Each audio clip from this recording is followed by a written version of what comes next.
Friends, welcome back to Nusra magic kitchen. ഇന്ന് ഞാൻ എത്തിയിട്ടുള്ളത് നവാബി ഷെമായി എന്ന് പറഞ്ഞിട്ടുള്ള അടിപൊളി ഡെസേർട്ടിൻ്റെ റെസിപ്പി ആയിട്ടാണ്. സേമിയ വീട്ടിലിരിപ്പുണ്ടെങ്കിൽ പെട്ടെന്ന് തയ്യാറാക്കി എടുക്കാനായിട്ട് പറ്റിയിട്ടുള്ള നല്ലൊരു അടിപൊളി ആയിട്ടുള്ള ഡെസേർട്ടാണ്. അപ്പോൾ ഇത് തയ്യാറാക്കുന്നത് എങ്ങനെയാണെന്ന് നോക്കാം. അതിനായിട്ടിപ്പോൾ ഞാനിപ്പോൾ ഇത്രയും സേമിയാണ് എടുത്തിട്ടുള്ളത്. ഇതുപോലത്തെ ഒരു പാക്കറ്റിൽ ഒരു 1/4 ഭാഗം സേമിയ ഞാൻ എടുത്തിട്ടുണ്ട്. ഇതിപ്പോൾ അത്യാവശ്യം നീളമുള്ള സേമിയാണ്. അത് ഇതുപോലെ ഞാൻ കൈ വെച്ചിട്ട് പൊടിച്ചെടുത്തിട്ടുള്ളതാണ്. അപ്പോൾ ചെറുതായിട്ട് പൊടിച്ചെടുക്കണം. അപ്പോൾ നമ്മൾ മിക്സിയിലിട്ടിട്ടൊന്നും ചെയ്തെടുക്കണ്ട. ഇതുപോലെ കൈ വെച്ചിട്ട് നല്ലതുപോലെ പ്രസ് ചെയ്ത് ക്രഷ് ചെയ്തെടുക്കുക. ഇനി ഇതൊന്ന് റോസ്റ്റ് ചെയ്തെടുക്കണം. അതിനായിട്ട് ഇതുപോലൊരു പാൻ വെച്ച് ചൂടാക്കിയിട്ടുണ്ട്. ഇനി ഇതിലേക്ക് ഞാനൊരു 2 സ്പൂണ് ബട്ടറാണ് ചേർത്ത് കൊടുക്കുന്നത്. അപ്പോൾ ബട്ടർ ഇല്ലാച്ചിട്ട് കുഴപ്പമില്ല, നിങ്ങളുടെ കയ്യിൽ നെയ്യ് ഉണ്ടെങ്കിൽ അത് ചേർത്ത് കൊടുത്താൽ മതി. ബട്ടർ നന്നായിട്ട് മെൽറ്റ് ആയതിനു ശേഷം നമുക്ക് ക്രഷ് ചെയ്ത് വെച്ചിട്ടുള്ള സേമിയ അതിലേക്ക് മുഴുവനെ ഇട്ട് കൊടുക്കാം. എന്നിട്ട് നല്ല രീതിയിൽ തന്നെ ഇതൊന്ന് റോസ്റ്റ് ചെയ്തെടുക്കുക. ഒരു ബ്രൗൺ കളർ ആകുന്നത് വരെ നല്ല രീതിയിൽ ഒരു മീഡിയം ടു ലോ ഫ്ലെയിമിൽ ഇട്ടിട്ട് ഇതൊന്ന് റോസ്റ്റ് ചെയ്തെടുക്കണം.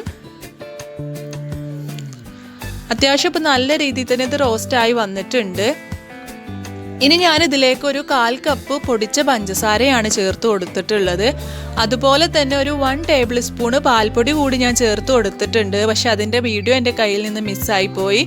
ഇതുകൂടി ചേർത്തിട്ട് ഇത് നല്ലതുപോലെ ഒന്നും കൂടി ഒരു 5 മിനിറ്റ് മീഡിയം ഫ്ലെയിമിൽ ഇട്ടിട്ട് നമുക്കിതൊന്ന് റോസ്റ്റ് ചെയ്തെടുക്കാം. അപ്പോൾ നല്ല രീതിയിൽ തന്നെ ഞാനിത് റോസ്റ്റ് ചെയ്തെടുത്തിട്ടുണ്ട്. ഇനി നമുക്ക് ഫ്ലെയിം ഓഫ് ചെയ്യാം. എന്നിട്ട് ഒരു പുഡിംഗ് സെറ്റോ അല്ലെങ്കിൽ ഇതുപോലത്തെ ഒരു പ്ലേറ്റോ എടുത്തിട്ട് നമ്മളുടെ സേമിയയിലെ 1/2 പോർഷൻ നമുക്കിതിൽ ഇട്ട് കൊടുക്കണം.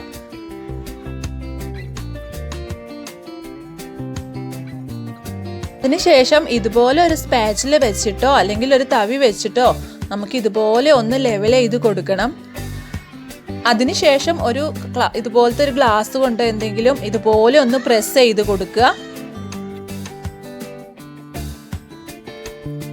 ഇനി നമുക്കിത് തണുക്കാനായിട്ട് ഫ്രിഡ്ജിലേക്ക് മാറ്റാം. അപ്പോഴേക്ക് നമുക്കുള്ളതിന് വേണ്ടിയിട്ടുള്ള ക്രീം മിക്സ്ചർ റെഡിയാക്കി എടുക്കണം. അപ്പോൾ ഞാനിപ്പോൾ ഒരു പാക്കറ്റ് പാലാണ് ഇതിലേക്ക് പൊട്ടിച്ചൊഴിച്ചിട്ടുള്ളത്. അതിൽ നിന്ന് കുറച്ച് പാൽ ഞാൻ എടുത്ത് മാറ്റിയിട്ടുണ്ട്.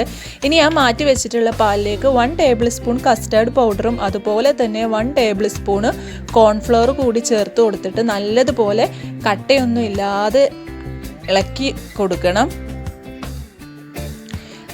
ഇപ്പോൾ പാല് നന്നായിട്ട് തിളച്ച് വന്നിട്ടുണ്ട്.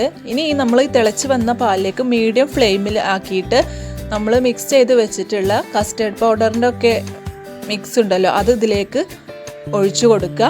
അപ്പോൾ ഒരു കാര്യം ശ്രദ്ധിക്കണം, ഇത് ഒഴിച്ചു കൊടുക്കുമ്പോൾ ഇളക്കിക്കൊണ്ടിരിക്കണം. അല്ലാന്നുണ്ടെങ്കിൽ നമ്മുടെ കസ്റ്റർഡും കോൺഫ്ലോറൊക്കെ അങ്ങ് അടിയിൽ പിടിക്കും. എന്നിട്ടൊരു 5 മിനിറ്റ് നമുക്കിതുപോലെ ഇളക്കി കൊടുത്ത് ഇതൊന്ന് കുറുക്കിയെടുക്കണം. ഇനി ഇതിലേക്ക് ആവശ്യമായിട്ടുള്ള പഞ്ചസാര ചേർത്ത് കൊടുക്കണം. അപ്പോൾ മധുരത്തിന് നിങ്ങളുടെ ഇഷ്ടത്തിനനുസരിച്ചുള്ള പഞ്ചസാര ചേർത്ത് കൊടുക്കുക. ഞാനിപ്പോൾ ഒരു 1/4 കപ്പ് പഞ്ചസാര ചേർത്ത് കൊടുത്തിട്ടുണ്ട്. അതുപോലെ തന്നെ ഒരു 1.5 ടേബിൾ സ്പൂണ് പാൽപ്പൊടി കൂടി ചേർത്ത് കൊടുത്തിട്ടുണ്ട്.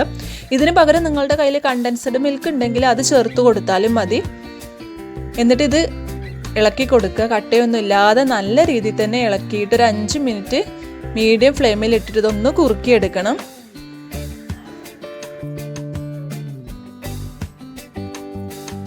അത്യാവശ്യം ഒന്ന് കുറുകി വന്നിട്ടുണ്ട്. ഇനി നമുക്ക് ഫ്ലെയിം ഓഫ് ചെയ്തിട്ട് മാറ്റി വെക്കാം.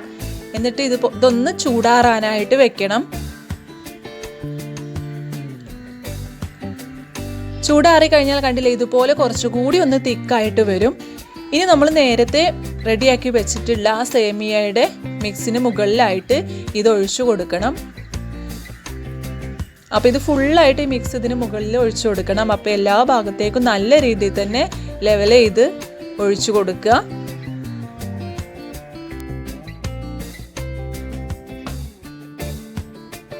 ഇതിന് മുകളിലായിട്ട് നമ്മൾ ബാക്കി വെച്ചിട്ടുള്ള സേമിയ ഇതുപോലെ ഇട്ടിട്ട് ഫുള്ളായിട്ട് കവർ ചെയ്തെടുക്കണം.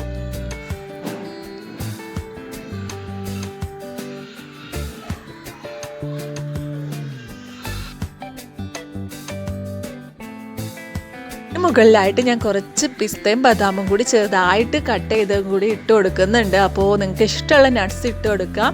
എന്നിട്ട് ഇതൊരു 2 മണിക്കൂറെങ്കിലും നമുക്ക് ഫ്രിഡ്ജിൽ വെച്ചിട്ട് ഒന്ന് തണുപ്പിച്ച് സെറ്റ് ചെയ്ത് എടുക്കണം. അപ്പോൾ 2 മണിക്കൂറിന് ശേഷം നമുക്കിത് സെർവ് ചെയ്യാം. അപ്പോൾ എല്ലാവരും ഒന്ന് ട്രൈ ചെയ്ത് നോക്കുക. സൂപ്പർ ടേസ്റ്റാണ്, തിന്നാലും മതി വരില്ല, അത്രയ്ക്ക് ടേസ്റ്റാണ്. എല്ലാവരും ഒന്ന് ട്രൈ ചെയ്തിട്ട് ഫീഡ്ബാക്കൊക്കെ അറിയിക്കണം. അപ്പോൾ എൻ്റെ ചാനൽ നിങ്ങൾ ഇതുവരെ സബ്സ്ക്രൈബ് ചെയ്യാത്തവരുണ്ടെങ്കിൽ ഒന്ന് സബ്സ്ക്രൈബ് ചെയ്യുക, തൊട്ടടുത്ത ബെല്ലൈക്കണും കൂടി ഒന്ന് പ്രസ് ചെയ്യുക. അടുത്ത നല്ല വീഡിയോ ആയിട്ട് കാണും വരേക്കും bye from Nusra magic kitchen.